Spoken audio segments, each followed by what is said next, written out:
Neki with Moon, and this is the last song that I get to listen to off of the brand new EP mini album thing, Trick Taking. And this album has really taken me by surprise. I am a massive fan of this band, as much as you can be of a band who've only just launched and only have a few songs to their name. And ironically, they've got 10 songs, and I'm about to listen to this song for the first time, which means I've only heard 90% of their catalogue and I'm about to listen to the last 10%. So Trick Taking has been a very interesting album for me in that so far, if we look at the tracks that are listed on here, we had Zero Sum, which it had a bit of a Marseille feel to it, starting off the album with a real sort of punch to it. Fool was quite bluesy, kind of surprised me a little bit. It was sort of a bluesy rock song.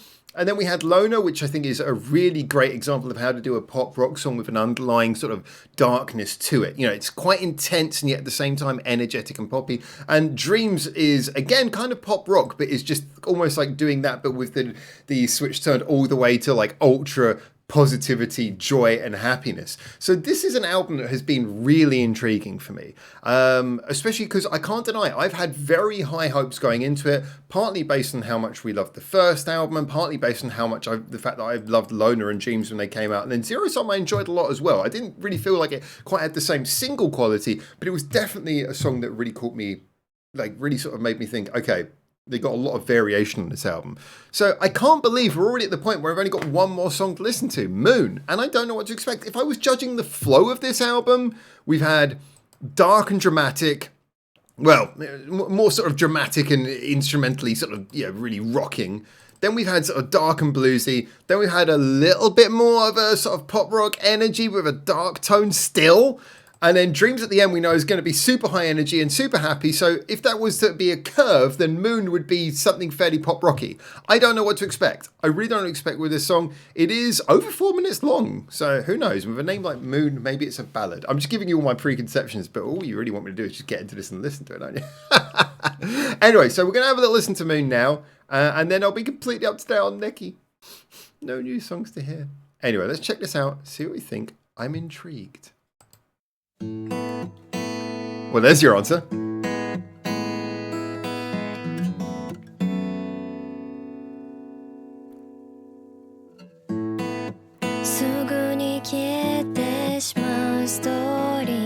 I think this is one of the songs they did.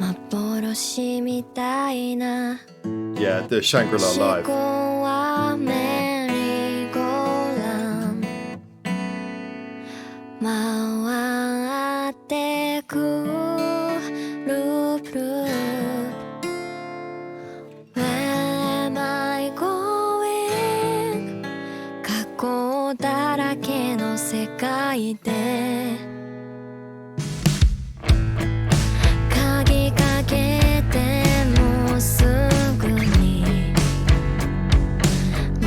Loving that solid feel it's got in this band recording now.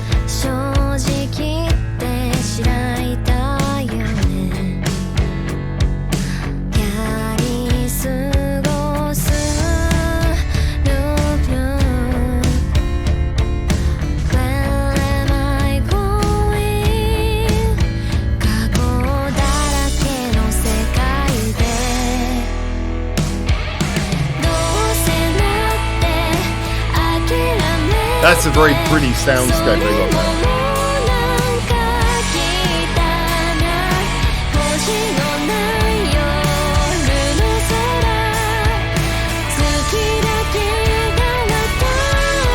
And the bass is really solid underneath.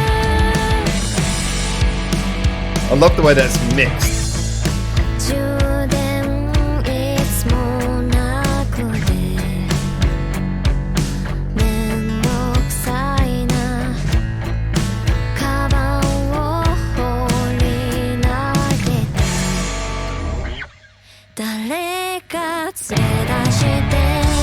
There's a nice little accentation in there as well.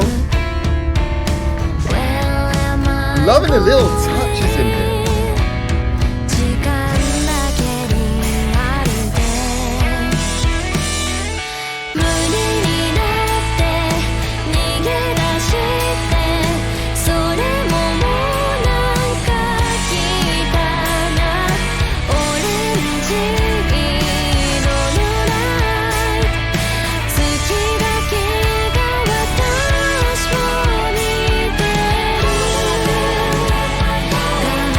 Nice use of backing vocals as well.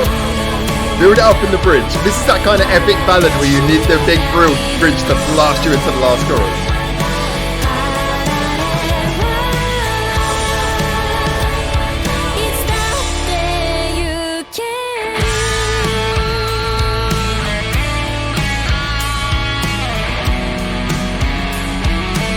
It reminds me a lot of the effect that Blink had on the first mini album.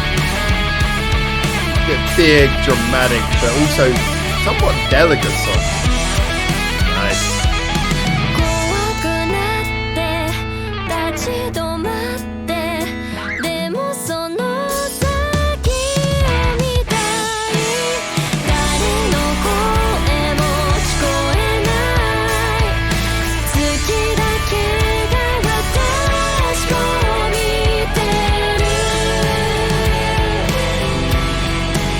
Sorry, that's my computer making that noise.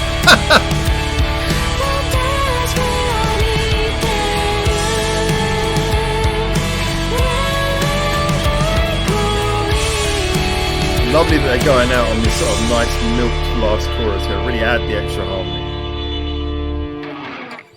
Oh, unresolved note. Unresolved note. Whoa, that's a nice touch. That's a nice touch, especially in a big dramatic song like this. To end on an unresolved note is really cool. So basically, if you don't know, that's when you don't finish on the key of the song. You end on a note that leaves a bit of a question mark. That's a really cool way of doing that. So apologies, by the way, my computer is making weird notes, weird noises, suggesting that the hard drive is nearly full. Oh my God. All right, let me just quickly sort out that problem. But whilst I am sorting out that problem, which is undoubtedly going to be OBS. Oh, OBS, how could you be so terrible? I will talk to you a little bit about this song. Oh my God, now everything on my computer is freezing. Quick, end task. There we go. I should have some of my hard drive space back now. Let's check that. Cool, we can talk about the song. I can't believe that OBS, the recording software, just randomly uses 1.5 gigs for nothing. Like, you can literally close down that function and it just keeps on working. All right, anyway, we were talking about this song. No editing on this channel. I got channels where I edit. I'm not editing on this one. This one's off the cuff reactions. Let's keep it off the cuff. Moon. Yeah, I think it's beautiful. It's big, it's dramatic, it's definitely the sort of song that takes you to this beautiful, wistful place and makes you sort of think about it. You can definitely get that feeling, that nostalgic feeling from it. It leaves me in a very strange place about its position in the album, though. It's between two quite energized songs. I feel almost like this has been put towards the end of the album because it's a slower song and you can't put that kind of thing up front and center.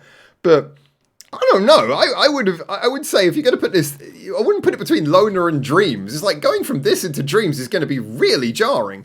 For me, like Moon, I think they should have put this as the last track on the album. They should put this after Dreams. It's just kind of like a calm down song to finish. So that's really bizarre positioning. As I said before, I am going to do a full album review. I'm going to go and listen to the whole album several times over to do a proper full review, probably a scripted review at the end. But for now, I got to be honest, yeah, that feels like a really weird place to put the song.